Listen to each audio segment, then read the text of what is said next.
Salut les petits amis.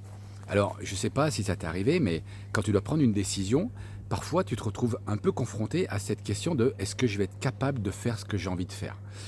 C'est quelque chose moi que je rencontre souvent en fait avec les dirigeants que j'accompagne sur leurs problématiques managériales pour motiver leurs équipes ou les particuliers qui se posent des questions sur leur reconversion pro. Est-ce que je vais être capable de poser les actions pour passer au step suivant? Est-ce que je suis capable de faire le métier de mes rêves? Est-ce que je suis capable de mettre en place ceci ou cela? Et en fait, cette incapacité que tu as l'impression d'avoir à mettre les choses en place, on t'en a peut-être parlé en te disant ah, c'est le syndrome de l'imposteur. Ce qui me gêne un peu avec cette histoire de syndrome, c'est que un syndrome, ça veut dire que tu es malade. Et à partir du moment où tu te mets dans la tête que tu es malade, ça vient te rajouter une charge mentale dont tu n'as vraiment pas besoin, parce que soi-disant, tu aurais quelque chose dont il faudrait guérir. Et en fait, je trouve ça un peu bizarre. Si on le regardait d'une autre façon, en fait, ce fameux syndrome de l'imposteur, si en fait, c'était pas une maladie, mais c'était au contraire un signal salvateur qui t'évite de rentrer dans le mur, qui t'évite de faire n'importe quoi. Un signal qui te dise, fais gaffe, là, tu es en train de fantasmer un rôle, tu n'es plus dans quelque chose qui est à ta hauteur, qui est à ta pogne, tu es en train de t'imaginer un truc qui te dépasse complètement. Je vais prendre un exemple tout bête. Si aujourd'hui, je fais des conférences, si jamais l'image qui me vient en fait quand je pense au mot conférencier, eh ben, c'est l'image de personnes qui m'inspirent, que je suis sur les réseaux sociaux. Pour ceux qui me connaissent, ils savent que je suis David Laroche. Bon, ben, quand je regarde David Laroche, j'ai déjà assisté à certains de ses séminaires. Tu es entre 1500 et 2500 dans la salle. C'est un spectacle en fait. C'est un truc qui est immense. Forcément, si moi je me dis je veux faire ça, j'ai toute une partie de moi qui va dire oh là Fredo, détends-toi, t'as pas le niveau. Et il est là le problème en fait, c'est que ce n'est pas un syndrome, c'est juste une alerte pour me dire, si tu imagines que tu vas faire ça, tu vas te casser la gueule. Aujourd'hui, tu vas te casser la gueule. Aujourd'hui, tu n'as pas un niveau de compétence au niveau conférencier qui te permet d'aller louer cette salle, de la financer et de communiquer suffisamment pour rameuter 2500 personnes à tes conférences. Les dernières que j'ai faites, on était 15.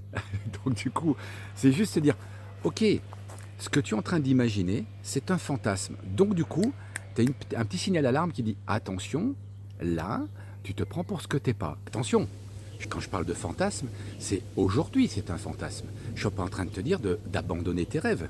Moi aujourd'hui, j'espère bien qu'un jour, je ferai des conférences devant 1500, 2500. Et allez, même 25 000 personnes, pourquoi se faire chier, on aura des stades. Mais aujourd'hui, c'est pas le moment en fait. Aujourd'hui, tu es à un niveau, avant d'être ceinture noire, tu es passé par la ceinture jaune en judo. Hein. Donc, tu dois respecter certains niveaux. Donc aujourd'hui, je ne suis pas au niveau de David Laroche sur mes conférences. Ça ne veut pas dire que je ne garde pas ce projet-là en tête. Et ce projet-là en tête, il est suffisamment clair au loin pour me donner envie de poser mes actions. Mais mon syndrome de l'imposteur, mon signal d'alerte, va juste me permettre de recalibrer, de me dire, tiens, est-ce que je suis capable de louer une salle aujourd'hui ? Ah, c'est compliqué. Ouais, non, là, tu te prends un peu pour ce que t'es pas. Ok. Donc, trouve-toi des partenaires qui ne te feront pas payer la salle.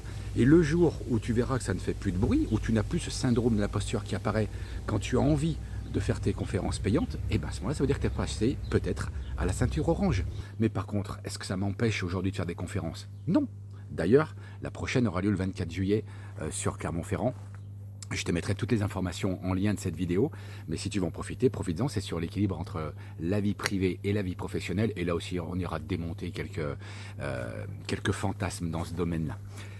Mais pour revenir à nos moutons, ton syndrome de l'imposteur, je t'invite en fait à l'écouter ce truc-là et à te dire, chaque fois qu'il apparaît, chaque fois que tu dis « Ah non mais je suis pas capable de faire ça », ne t'arrête surtout pas à ça.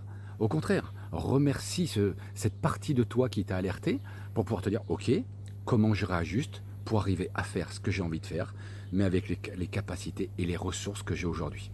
Voilà tes devoirs de la semaine. Je te rappelle que si tu as ce syndrome de l'imposteur, c'est que tu es un imposteur. Belle semaine à toi. Ciao, ciao.